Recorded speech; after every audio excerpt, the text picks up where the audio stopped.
नमस्कार। प्रस्तुत है आज का चिंतन। मानव विधाता की सर्वोत्कृष्ट रचना है। सृष्टि के निर्माणकर्ता ने अपनी सारी सूझबूझ, सारी कलात्मकता इसके सृजन में लगा दी है। जरा सोचिए, यदि मनुष्य की एक आंख ऊपर एक नीचे होती तो, एक कान सिर के ऊपर एक गले के नीचे होता तो, यदि नाक हाथी की सूंड की जैसी होती तो कैसा लगता। उसके शरीर के भीतर पारदर्शी झील के समान दो आंखें जैसे कैमरा हों। एक बार जिसे देख लिया 10-20 वर्ष के लिए हृदय पटल पर अंकित हो जाता है। किसी से बचपन की बातें पूछिए, टेप रिकॉर्डर की तरह सारी बातें सुना देगा। कान का टेलीफोन कभी मैला नहीं होता। किसी की दो मीठी बातें अथवा कटु बोल भुलाने से भी नहीं भूलते। नासिका के दो छिद्र निरंतर ऑक्सीजन देकर जीवन दान देते रहते हैं। और यह मस्तिष्क कितना बड़ा टेप रिकॉर्डर है। यदि योग की सिद्धि से आत्मशक्ति प्राप्त कर ले तो 7 जन्मों की बातें याद रह सकती हैं। और यह हृदय, यह मन मंदिर, शिव का मान सरोवर, कैलाश पर्वत, विष्णु धाम, भगवान का क्षीर सागर, कृष्ण का वृंदावन, राम की अयोध्या है। इसी में 7 लोक और सारे संसार का वैभव समाया है। फिर भी परमात्मा का यह राजकुमार हरदम रोता क्यों रहता है? इसका समाधान आचार्य श्री ने प्रज्ञा पुराण में किया है। मनुष्य के दुख का कारण है आत्मविस्मृति, अपने को भूल जाना और शरीर को ही सब कुछ मानकर असंयमी जीवन बिताना।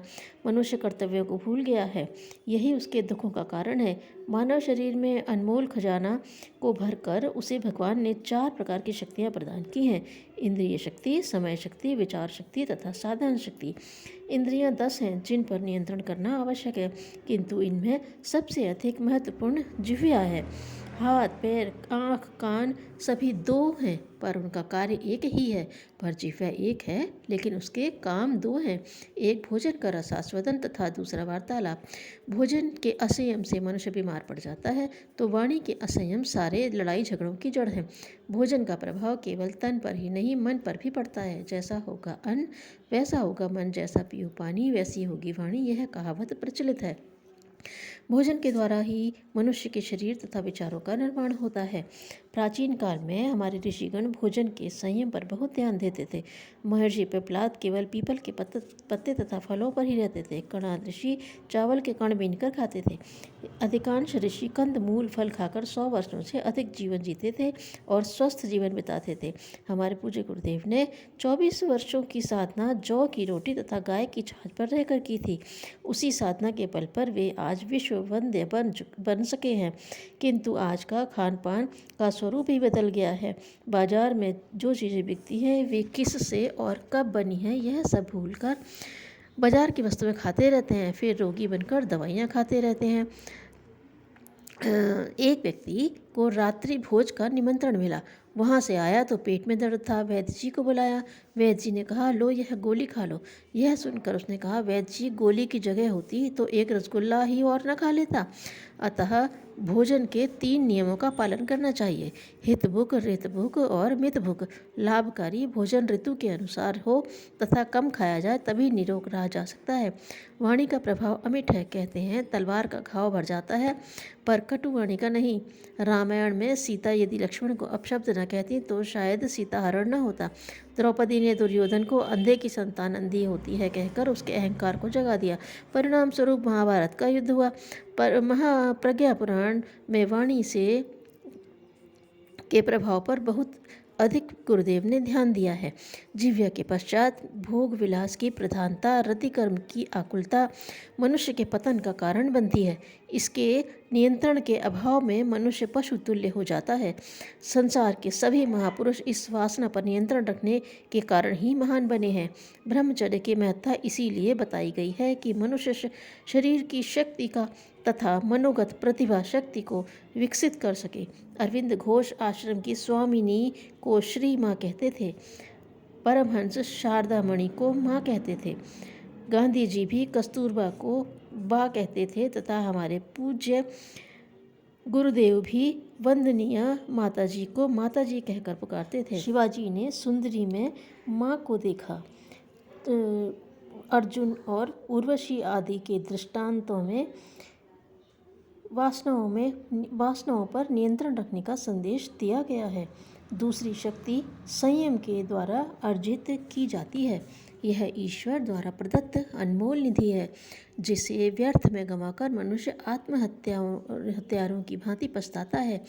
गया समय कभी वापस नहीं आता। अनेक महापुरुष अल्पायु पाकर भी महान बन जाते हैं और दुर्जन लंबी आयु पाकर भी अपने तथा दूसरों की मुसीबत का कारण बनते हैं। शंकराचार्य केवल 32 वर्ष जिए। विवेकानंद ने मात्र 36 वर्ष की अल्पायु प्राप्त की। स्वामी रामतीर्थ 33 वर्ष की आयु में चले गए। शहीद भगत सिंह तथा झांसी की रानी 23 वर्ष की अवस्था पाकर भी अमर हो गए, जबकि रावण, कंस, हिरण्याक्ष, हिरण्यकशिपु जैसे दीर्घायु पाने वाले व्यक्तियों को समाप्त करने के लिए भगवान को ही स्वयं आना पड़ा। आज का मनुष्य अधिकांश समय मनोरंजन में खो देता है। क्लब, होटल जाने तथा टीवी देखने का समय बहुत रहता है, पर अच्छे कार्य करने के लिए व्यक्ति के पास समय का अभाव रहता है। तीसरी शक्ति है विचार संपदा। आज का सारा वातावरण मनुष्य के दुष्चिंतन से प्रभावित है। आज मनुष्य आकाश में उड़ रहा है, समुद्र पार कर रहा है, मंगल ग्रह पर जा रहा है, किंतु जो वस्तुएं जानने योग्य हैं उनको जानना नहीं चाहता। मैं क्या हूँ, यहाँ क्यों आया हूँ, इस जीवन का क्या उद्देश्य है, ये सब सोचने का उसके पास समय नहीं है। विचारों की निकृष्टता ही मनुष्य के पतन का मुख्य कारण है। जो जैसा सोचता है वह वैसा ही करता है और वैसा ही बन जाता है। अविवेक आपत्तियों का घर है। विचारों की क्रांति से ही युग निर्माण संभव होगा, यह गुरुदेव की घोषणा है। इन तीन शक्तियों के अतिरिक्त चौथी शक्ति साधन संयम के द्वारा प्राप्त होती है। तीन शक्तियाँ ईश्वर प्रदत्त हैं, किंतु चौथी शक्ति मनुष्य को अपने विवेक और परिश्रम से अर्जित करनी पड़ती है। इसका भी आज जितना अपव्यय हो रहा है उतना शायद ही कभी हुआ हो। इस समय विवाह में सजावट पर, शराब, नाच आदि में पैसे का दुरुपयोग करने वालों को सम्मानित किया जाता है। क्लब, होटलों में खाने पीने से लोग बड़े समझे जाते हैं। मृतक भोज आदि पर भी खूब पैसा लुटाया जाता है। रिश्वत, भ्रष्टाचार का बोलबाला है। इस समय तो बाप बड़ा न भैया, सबसे बड़ा रुपया वाली स्थिति उत्पन्न हो गई है। पूज्य गुरुदेव ने ब्राह्मणोचित जीवन जीकर आदर्श जीवन प्रस्तुत किया कि अपने गुजारे के लिए बचाकर समस्त धनराशि को दूसरों पर खर्च करके अपना तथा समाज का कल्याण किया जा सकता है। इसे उन्होंने अंशदान कहकर सभी को सामाजिक कार्यों के लिए अंशदान करने की प्रेरणा दी। निष्कर्ष रूप में यह कहा जा सकता है कि मनुष्य पशु स्तर से उठकर मानव जीवन को तभी सफल बना सकता है जब वह संयम को अपनाए, और तभी वह कर्तव्य की पूर्ति कर सकता है। माता पिता, गुरु, समाज, जगत, राष्ट्र के प्रति समर्पित होने के लिए कुछ न कुछ त्याग तो करना ही पड़ता है। अतः स्वार्थ को सामने रखकर परमार्थ कैसे होगा। इस समय आवश्यकता है ऐसे व्यक्तियों की जो गुरुदेव के रास्ते पर चलकर संयमी जीवन जीकर व्यतीत करें, अंशदान तथा समयदान की वृत्ति को अपनाएं, और उसके लिए मन की तरंगों को मारना ही होगा। यही सच्ची पूजा है, यही सच्चा भजन है। धन्यवाद।